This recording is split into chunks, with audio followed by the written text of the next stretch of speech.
आपका स्वागत है। मुस्लिम समुदाय के 3 तलाक और यूनिफॉर्म सिविल कोड पर सरकार की ओर से जवाब के बाद विवाद बढ़ता ही जा रहा है। केंद्र सरकार का विरोध और कानून मंत्रालय द्वारा विधि आयोग से सलाह मांगने के मुद्दे पर मुस्लिम पर्सनल लॉ बोर्ड सहित कई संगठन विरोध में उतर आए हैं। 3 तलाक और यूनिफॉर्म सिविल कोड के मुद्दे पर विवाद लगातार गहराता जा रहा है। केंद्र सरकार और all India Muslim personal law board दोनों ही अपने अपने रुख पर कायम है। मुस्लिम बोर्ड जहां 3 तलाक के मुद्दे पर पहले ही सुप्रीम कोर्ट में जवाब दाखिल कर चुका है, वहीं कानून मंत्रालय ने विधि आयोग से इस मामले पर राय मांगी है। हम इसके लिए पूरे मुल्क के अंदर फिजा बनाएंगे कि हुकूमत जमहूरियत के नाम के ऊपर बड़ी गद्दी डिक्टेटरशिप ला रही है, इत्तेहाद के नाम के ऊपर इख्तलाफ को पैदा कर रही है। हम तन्हा मुसलमान ही नहीं, हम मुल्क के हर उस इंसान को जिसके दिमाग के अंदर प्यार और मोहब्बत है, हम उसको जमा करेंगे, चाहे वो हिंदू हो, चाहे वो क्रिश्चियन हो, चाहे वो सिख हो, चाहे वो जैनी हो, चाहे वो दलित हो। हमसे आप क्या कहती हैं? हमने तो हिंदुस्तान को दिया है और हम आज भी प्यार और मोहब्बत दे रहे हैं और उसके लिए जो कुछ कर सकते हैं वो कर रहे हैं। सुप्रीम कोर्ट में सायरा बानो सहित 6 मुस्लिम महिलाओं की ओर से दाखिल याचिका पर सुनवाई करते हुए कोर्ट ने केंद्र सरकार को 4 हफ्ते में जवाब दाखिल करने को कहा था, जिसके जवाब में सरकार ने कहा है कि वह इस कानून के खिलाफ है क्योंकि यह महिला अधिकारों का हनन है और इसमें सुधार की जरूरत है। केंद्र सरकार के हलफनामे के बाद मुस्लिम पर्सनल लॉ बोर्ड सहित विपक्षी पार्टियां भी केंद्र सरकार पर हमलावर रुख अपना चुकी हैं। वहीं इसके समर्थन में अलग अलग मुस्लिम संस्थाएं, धर्मगुरुओं और महिलाओं का आना सरकार के लिए राहत की खबर है। किसी चीज को इम्पोज करेंगे तो ये उसकी डाइवर्सिटी और प्लुरलिज्म को खत्म करके रख देगा। इसलिए कि इसको अगर आप सिर्फ मुसलमानों की नजर से देख रहे हैं तो ये बहुत गलत है, क्योंकि हिंदुस्तान की डाइवर्सिटी प्लुरलिज्म में मुसलमान भी है, उसमें दलित भी है, ट्राइबल भी है, हमारे हिंदू भाइयों के मुख्तलिफ तहजीब और उनके तमद्दुन है। यूनिफॉर्म सिविल कोड हिंदुस्तान के लिए अच्छा नहीं है। गौरतलब है कि सुप्रीम कोर्ट ने 3 तलाक और यूनिफॉर्म सिविल कोड के मुद्दे पर व्यापक बहस पर बल देने की बात कही थी, लेकिन सुनवाई जैसे जैसे आगे बढ़ी विवाद बढ़ता ही जा रहा है। मुस्लिम बोर्ड पहले ही समाज सुधार के नाम पर मुस्लिम लॉ से छेड़छाड़ की बात कह चुका है। वहीं केंद्र सरकार 3 तलाक को असंवैधानिक बता चुकी है। 3 तलाक पाकिस्तान समेत 22 मुस्लिम देशों में पहले से ही बैन है। ऐसे में भारत में सुधार की जरूरत पर बल दिया जा रहा है। दूसरी ओर शरीयत और कुरान का हवाला देकर इसे वाजिब भी कहा जा रहा है। बहरहाल फैसला आने में अभी वक्त है कि मुस्लिम महिलाओं के जीवन स्तर में बदलाव के लिए यह समय की मांग है। विजय राय, जैन टीवी, दिल्ली। गोवा में ब्रिक्स सम्मेलन में जहां भारत ने दूसरे सभी देशों के साथ रिश्तों को और आगे बढ़ाने की बात पर जोर दिया, वहीं व्यापार को लेकर एक नई तस्वीर भी देखने को मिली। इसका उदाहरण हाल ही में हुए ब्रिक्स सम्मेलन में दिखाई पड़ा, जिसमें ब्रिक्स के सभी सदस्य देशों ने मोदी की सलाह मानते हुए दिल्ली में पहली बार ब्रिक्स व्यापार मेले की शुरुआत की। दिल्ली के प्रगति मैदान में पहले 3 दिवसीय ब्रिक्स व्यापार मेले का शुभ आरंभ हुआ। मेले में ब्रिक्स देशों की कंपनियों ने अपने उत्पादों का प्रदर्शन किया। सहयोग और नवाचार की थीम पर आधारित इस मेले का मकसद व्यापार और निवेश को प्रोत्साहित करना है। ब्रिक्स के सभी देशों के प्रतिनिधि इस मेले में शामिल हैं। Enthusiastic response from entrepreneurs of all the BRICS countries. I would like to express my deep appreciation to the trade ministers who are present on the dais for their support and encouragement. Since India assumed the presidency of the BRICS in February this year, several ministries, departments, institutions and agencies as well as the NGOs have been actively organizing various sectoral events across the country. BRICS countries complement each other's economies. They are also major resource suppliers to the entire world. पिछले साल रूस के उफा में आयोजित BRICS business council के सदस्यों के सामने पीएम मोदी ने यह प्रस्ताव रखा था। ब्रिक्स बिजनेस लीडर्स के एक स्थान पर मिलने से ब्रिक्स राष्ट्रों के बीच आर्थिक सहयोग और अधिक बढ़ेगा। जिसे सभी सदस्य देशों ने मंजूरी दे दी थी। इस व्यापार मेले में ब्रिक्स देशों के औद्योगिक निवेशक अपनी भागीदारी निभाते नजर आए। इसमें क्राफ्ट, रिलायंस जियो, अपोलो टायर, सोनालिका, मारुति और श्याम स्टील जैसी भारतीय कंपनियों ने भी शिरकत की। To achieve this objective, we within BRICS would need to take 5 steps. 1. Create a business-friendly environment. 2. We need to foster the liberalization of trade in services. 3. We need to enhance the diverse and diversify trade and investment cooperation that support value addition. 4. We need to build resilience to extend economic shocks. And 5. We need to increase our trade in each other's currency to further pluralize trading currencies and lessen the use of a single dominant currency. BRICS व्यापार मेले के आयोजन का मुख्य उद्देश्य विश्व व्यापार मेले में ब्रिक्स देशों की हिस्सेदारी को बढ़ाना है। मौजूदा समय में विश्व व्यापार में ब्रिक्स देशों की हिस्सेदारी महज 5% से भी कम है। ब्रिक्स देशों में ज्यादातर ऐसे देश हैं जिनकी अर्थव्यवस्था तेजी से बढ़ रही है। ऐसे में ब्रिक्स व्यापार मेले जैसा कार्यक्रम इन देशों की अर्थव्यवस्था के लिए भी काफी फायदेमंद हो सकते हैं। विपिन उत्तम के साथ अवनीश झा, जैन टीवी, नई दिल्ली। विकसित भारत के उद्देश्य के साथ शुरू हुए विजन 2020 को आगे बढ़ाते हुए एक और नए लक्ष्य विजन 2035 को सामने लाया गया है। विजन 2020 पूर्व राष्ट्रपति अब्दुल कलाम के निर्देशन में शुरू हुआ था। सपने वो नहीं होते जो हम सोते हुए देखते हैं, सपने वो होते हैं जो हमें सोने नहीं देते हैं। भारत रत्न पूर्व राष्ट्रपति डॉक्टर एपीजे अब्दुल कलाम ने भी जागते हुए एक सपना देखा था। नाम दिया था विजन 2020 और पूरे मनोयोग से अपनी अंतिम सांस तक इसे पूरा करने में लगे रहे। विजन 2020 17 अलग अलग क्षेत्रों के विकास के लिए तैयार किया गया एक रोड मैप या ब्लूप्रिंट था, जिसे पूर्व राष्ट्रपति अब्दुल कलाम के निर्देशन में 500 से ज्यादा विशेषज्ञों की मदद से तैयार किया गया था।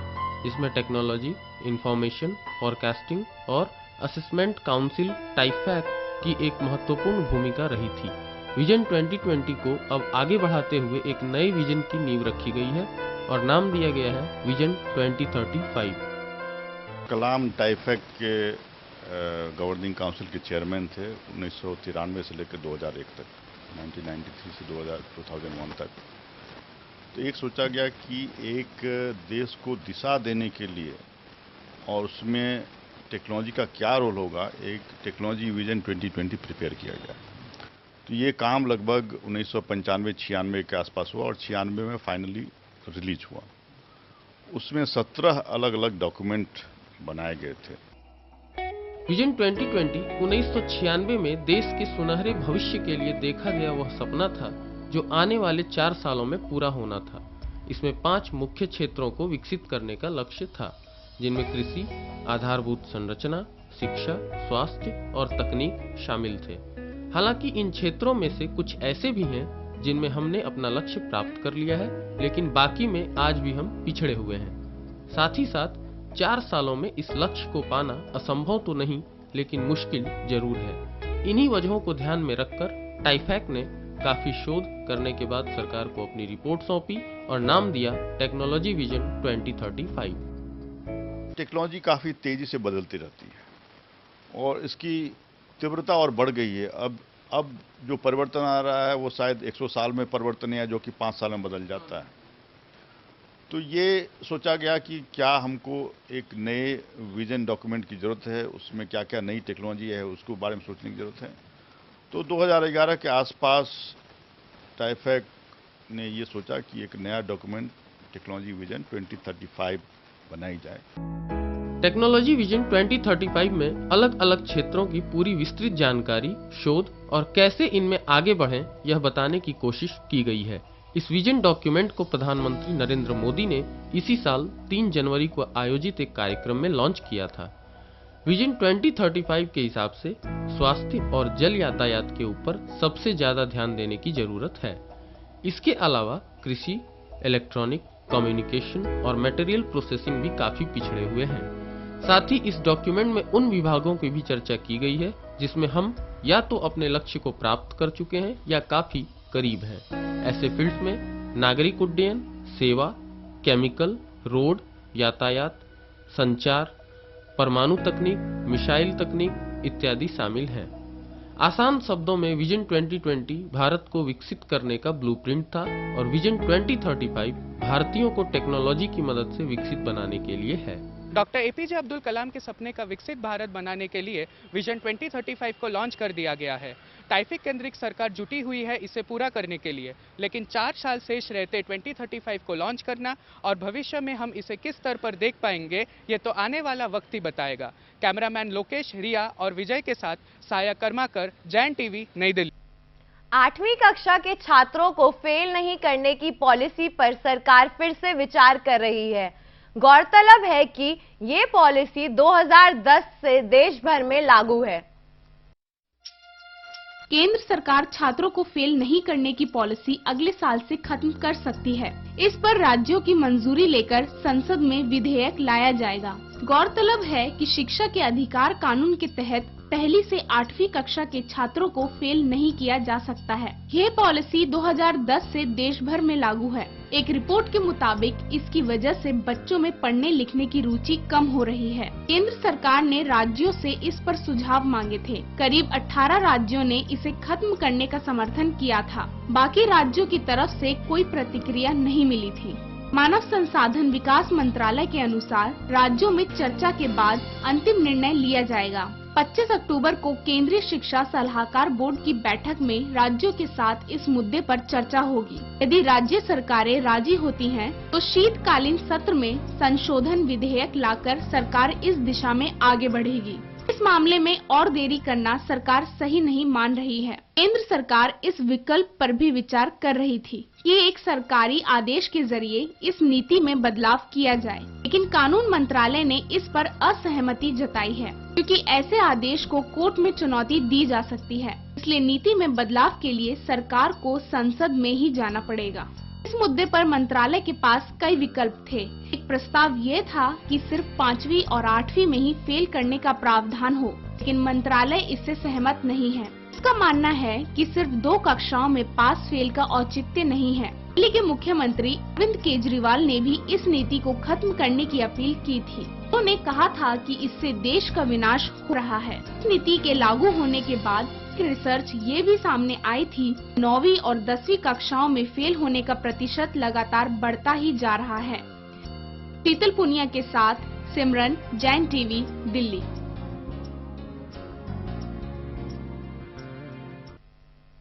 दिल्ली में डेंगू और चिकनगुनिया से निजात पाने के लिए मॉस्किटो टर्मिनेटर चलाई गई है। इस ट्रेन के जरिए फॉगिंग का काम शुरू किया गया है। गौरतलब है कि राजधानी में डेंगू और चिकनगुनिया का कहर बढ़ता ही जा रहा है। मच्छर पैदा होने के इस सीजन में अब हफ्ते में 2 दिन मॉस्किटो टर्मिनेटर रेलगाड़ी 150 किलोमीटर चक्कर लगाएगी। दिल्ली नगर निगम ने रेलवे को ट्रक माउंटेड पावर स्प्रे उपलब्ध कराया है, जो मच्छरों की रोकथाम के लिए बहुत जरूरी है। It was felt that there are many water bodies which we could not reach for proper treatment through our normal methods. So we thought of approaching the Indian Railways. इस रेलगाड़ी को नई दिल्ली, सराय रोहिला, पटेल नगर, दिल्ली छावनी, पालम, सफदरजंग, किशनगंज, लाजपत नगर, गुड़गांव समेत दिल्ली एनसीआर के कई और इलाकों में चलाई जाएगी। This is innovative because we are able to reach sites which otherwise are not accessible by road. That is the biggest USP of this project. And we'll be able to cover a long distance. So every day we'll cover about 70 to 75 kilometers. So it will make an impact in the Delhi area. Dengue और chikungunya से मरने वालों की संख्या बढ़कर 16 हो गई और बीमारी से पीड़ित लोगों की संख्या बढ़कर 2800 के पार जा पहुंची है। इस मॉस्किटो टर्मिनेटर रेलगाड़ी को 20 किलोमीटर प्रति घंटा की धीमी रफ्तार पर चलाया जा रहा है, जिससे हर इलाकों से ज्यादा मच्छरों को मारा जा सके। लगातार बढ़ते डेंगू के कहर से बचने के लिए एमसीडी और रेलवे का ये प्रयास सराहनीय है। मॉस्किटो टर्मिनेटर को चलाने का सबसे बड़ा फायदा तब होगा जब दिल्ली डेंगू मुक्त हो जाए। कैमरामैन प्रियंका के साथ प्रशांत, जैन टीवी, नई दिल्ली। अभी वक्त है एक ब्रेक का। ब्रेक के बाद हम फिर हाजिर होते हैं, बने रहिए हमारे साथ।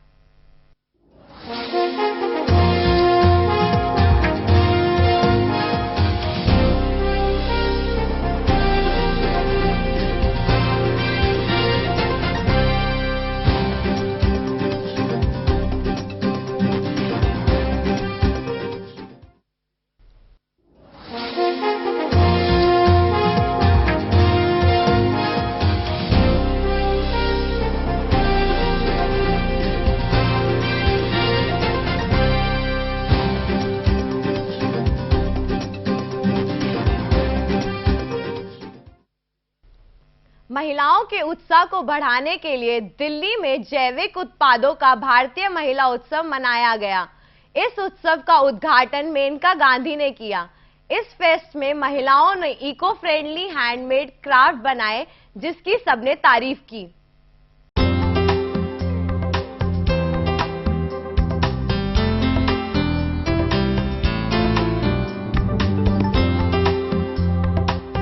आज के समय में जहां पुरुषों की तरह महिलाएं भी अपनी मेहनत का नमूना दुनिया के सामने पेश कर रही हैं, वहीं देश की सरकार भी उनको प्रोत्साहित करने से पीछे नहीं हट रही है।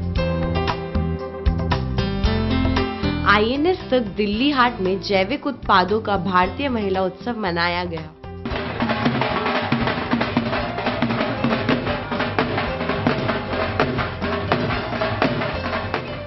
इस उत्सव में महिलाओं द्वारा इको फ्रेंडली हैंडमेड क्राफ्ट बनाया गया है, जिसमें फैब्रिक, फर्नीचर, पर्सनल केयर जैसे जैविक उत्पाद देखने को मिला। इस उत्सव का उद्घाटन महिला और बाल विकास मंत्री मेनका गांधी ने किया। This is a very important organic mela. इसमें बहुत किस्म के चीज़ें आपको देखने को मिलेंगी जो कभी दिल्ली में मिलते ही नहीं। 100 किस्म के चावल जो पूरे देश से आए हैं, दालें, स्पाइसेस, फल पूरे देश से आए हैं। So I be happy if everybody came in and bought. कपड़े भी हैं जो ऑर्गेनिक तरीके से बनाए हुए हैं। Has been a great, this is an endeavor to see that women who grow organics, this time particularly organics, are given a platform from where they can show their goods. Maneka Gandhi ने सारे stalls में जाकर product के बारे में जानकारी ली, साथ ही महिलाओं द्वारा बनाए गए उत्पादों को भी खूब सराहा। इस उत्सव में हर राज्य के मशहूर चीजों के स्टॉल्स भी देखने को मिले। देश विदेश से आए सभी लोगों ने यहां आकर महिलाओं के उत्साह को और भी बढ़ाया और उनके बनाए गए क्राफ्ट की जमकर खरीदारी भी की। मैंने ये जो ट्रस्ट चलाया और औरतों के साथ हम अपने ऑर्गेनिक प्रोडक्ट को लेकर के ये दिल्ली हाट में पहुंचे हैं। हमें इनवाइट किया गया। हम बहुत ही आभारी हैं वुमेन एंड चाइल्ड मिनिस्ट्री के। उन्होंने ये इनिशिएटिव लेकर के जो हमें यहाँ पे जगह दी है और हम बहुत सी औरतों के साथ जो प्रोडक्ट बना रहे हैं उसको हमें मार्केट करने के लिए जगह दी गई है। को बढ़ावा देना ही चाहिए, क्योंकि महिला के बिना परिवार भी आगे नहीं बढ़ सकता।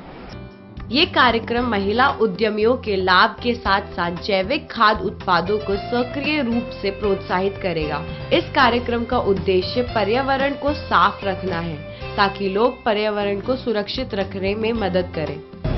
जहां महिलाएं पुरुषों के साथ कंधे से कंधा मिला के आगे बढ़ रही हैं, तो वहीं सरकार भी उनके इस कदम को पूरा सहयोग कर रही है। आईएनए के दिल्ली हाट में जैविक उत्पादों के भारतीय उत्सव में महिला और बाल विकास मंत्री मेनका गांधी ने महिलाओं के काम को प्रोत्साहित किया और हर स्टॉल्स का जायजा भी लिया। कैमरामैन विपिन उत्तम और अवनीश झा के साथ शगुन, जैन टीवी, दिल्ली। भारतीय रेलवे जल्द ही एक ऐसी ट्रेन चलाने की योजना बना रहा है जिसमें नए तरह के ग्लास कोच लगे होंगे। साथ ही हर मुसाफिर की सीट पर एलईडी टीवी और साउंड सिस्टम भी लगा होगा।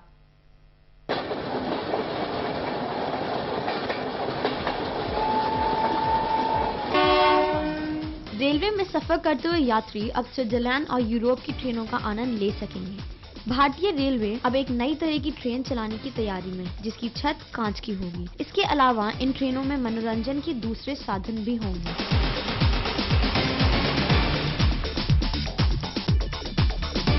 इस तरह की कोच में सफर करने वालों को आसमान में सफर करने जैसा एहसास होगा।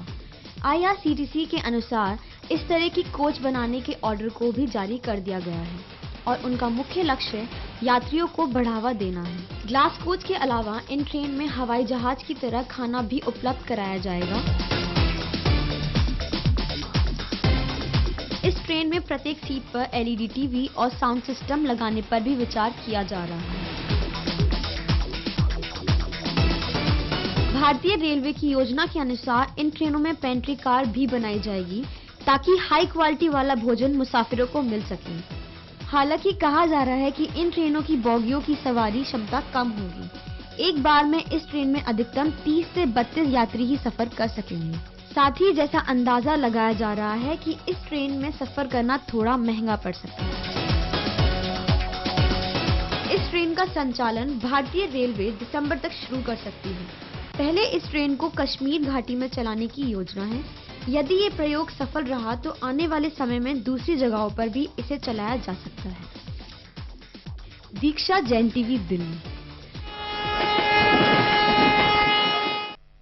अभी वक्त है एक और ब्रेक का। ब्रेक के बाद हम फिर हाजिर होते हैं, बने रहिए हमारे साथ।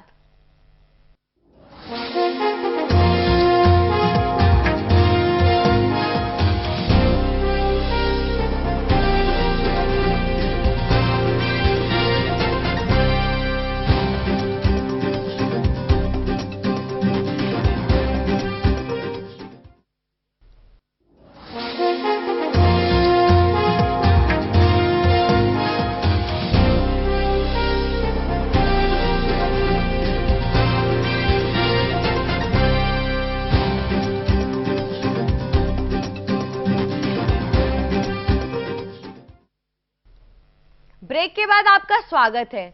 दिल्ली के ओल्ड JNU कैंपस में लगे CRPF मेले में लोगों ने खूब मस्ती की।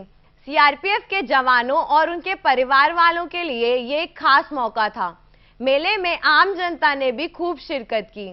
मेले में हर वर्ग को ध्यान में रखते हुए काफी चीजें देखने को मिली।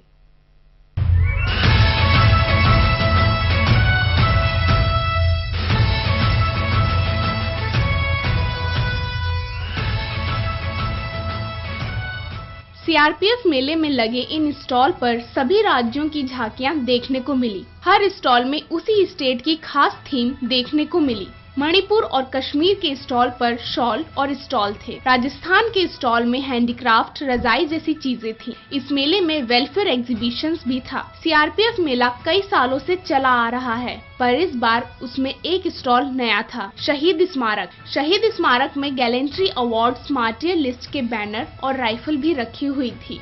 मैनेजमेंट बहुत अच्छा है। CRPF वाले सारे कोऑपरेटिव है, सबको जगह अच्छे से बता रहे हैं। जम्मू कश्मीर का बहुत अच्छा स्टॉल है, इम्फाल का भी बहुत अच्छा स्टॉल। मेले में लोगों की सहूलियतों का बखूबी ध्यान रखा गया था। हर जगह लोगों की मदद के लिए पुलिसकर्मी तैनात थे। बच्चों के लिए गेम्स और झूले भी थे, जिनका उन्होंने खूब मजा लिया। मेले में CRPF ने भी अपने टैलेंट का प्रदर्शन किया।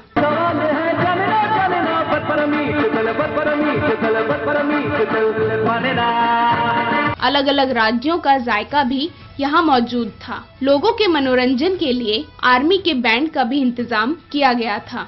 CRPF मेले में कई स्टेट्स के स्टॉल्स देखने को मिले। इस मेले का लोगों ने खूब लाभ उठाया और देश की रंग बिरंगी तस्वीरें देखने को मिली। बच्चों ने जमकर एंजॉय किया। कैमरामैन गुरकीरत के साथ शीतल पूनिया, जैन टीवी, नई दिल्ली। स्वीडन की कार कंपनी वॉल्वो ने भारत में अपना पहला plug in hybrid sports utility SUV vehicle launch किया है। दिल्ली में इसकी एक्स शोरूम कीमत 1.25 करोड़ रखी गई है। ये SUV पावरफुल होने के साथ साथ बेहतर माइलेज देने में भी सक्षम है।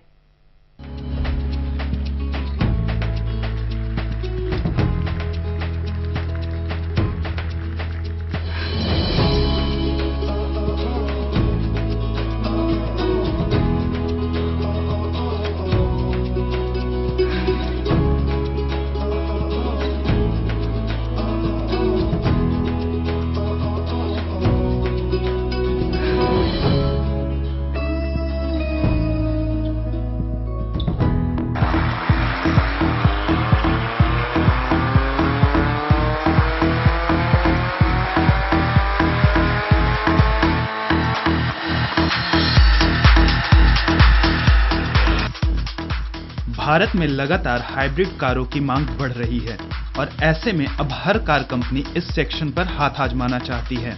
इस बात को ध्यान में रखते हुए स्वीडिश कंपनी वॉल्वो ने अपनी लोकप्रिय एक्सयूवी XC90 हाइब्रिड भारत में लॉन्च की है। इस कार में काफी कुछ ऐसा है जो इसको खास बनाता है।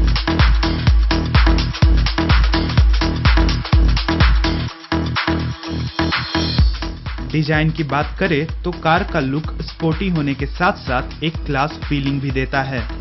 इस एसयूवी का केबिन काफी प्रीमियम और लग्जरी है। इसे ब्लैक और बेज इंटीरियर कलर स्कीम्स में पेश किया गया है। इसके सीट्स में पॉपअप स्क्रीन्स के साथ मसाज फीचर और वेंटिलेशन, कूलिंग या हीटिंग के लिए वेंट्स दिए गए हैं। इन्हें इलेक्ट्रिकली एडजस्टेबल बनाने के साथ साथ इनमें सेंट्रल आर्म रेस्ट भी दी गई है। इसकी सीट्स नापा लेदर से लेस है, जिसकी वजह से पैसेंजर को काफी आराम मिलता है। इतना ही नहीं, म्यूजिक लवर्स के लिए भी कार में 19 स्पीकर्स दिए गए हैं, जिनसे मिलता है सराउंड साउंड, जो आपको लंबी सफर में भी बोर नहीं होने देगा। यह एसयूवी 6 कलर वेरिएंट्स में उपलब्ध है। इस कार में 2 लीटर सुपरचार्ज्ड पेट्रोल इंजन के साथ इलेक्ट्रिक मोटर भी लगी है, जो 407 bhp की पावर और 640 Nm का टॉर्क जनरेट करता है। इसका इंजन 8 स्पीड गियर बॉक्स से जुड़ा है। यह कार 0 से 100 किलोमीटर की स्पीड महज 5.6 सेकंड में पकड़ लेती है। इसकी टॉप स्पीड 230 किलोमीटर है।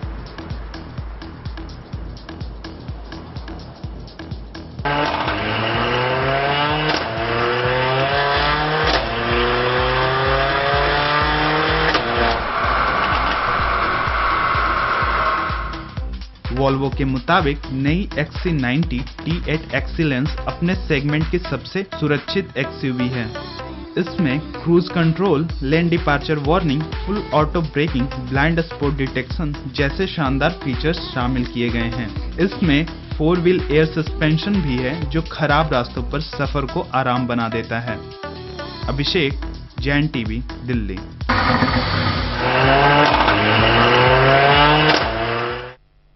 इस बुलेटिन में इतना ही। हमारी पूरी टीम को दीजिए इजाजत। नमस्कार।